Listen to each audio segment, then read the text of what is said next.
Today I'm going to talk about a book that I feel like saved my life and made me walk down the right path. I was about 8 or 9 when I was introduced to the Percy Jackson series. Now, you wouldn't think that this book would be a relatively important memory, but it was. When I was younger, I was always getting into trouble for dumb stuff. I was lying, I was getting in trouble at school for talking back and stuff like that. So I was grounded and I was lying in my bed and my mom gave me a book and it said Percy Jackson.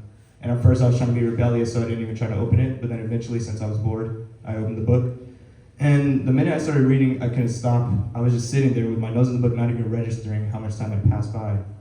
I found myself being able to relate to these characters. I discovered that the demigods' backstory included their struggle with ADHD and how they had a lot of behavior problems, but they weren't ridiculed for it.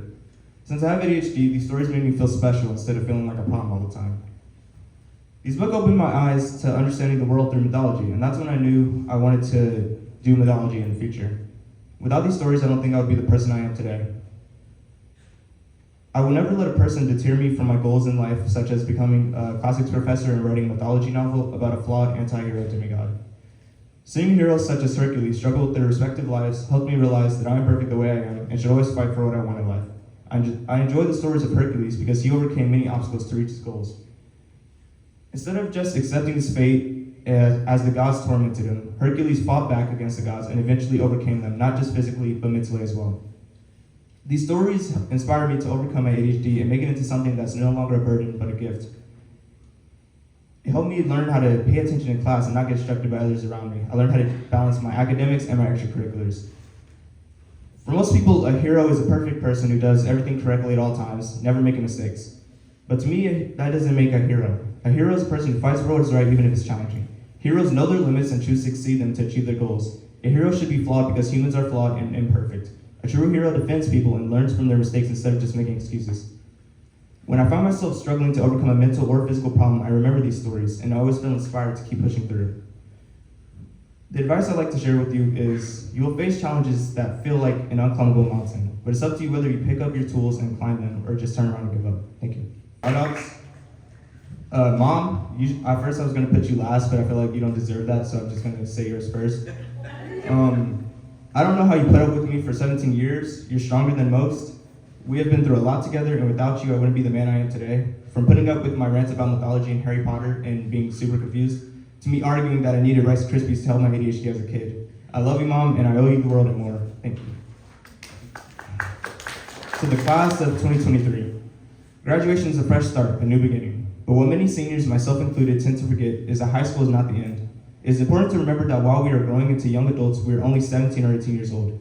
We still have our whole lives ahead of us. I have no doubt that my fellow classmates will go on to achieve great things, but my point is that we have time for achievements. We have time to enjoy the last bits of childhood before joining the real world, so please enjoy that.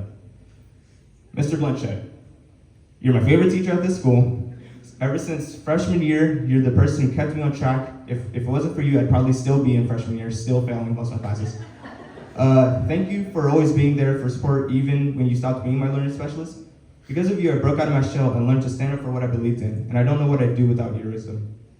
Like I said, I probably would have failed freshman year. Thank you for getting us a BSU. You helped, when I told you that I wanted a BSU, you helped and made sure that we could get it, so thank you.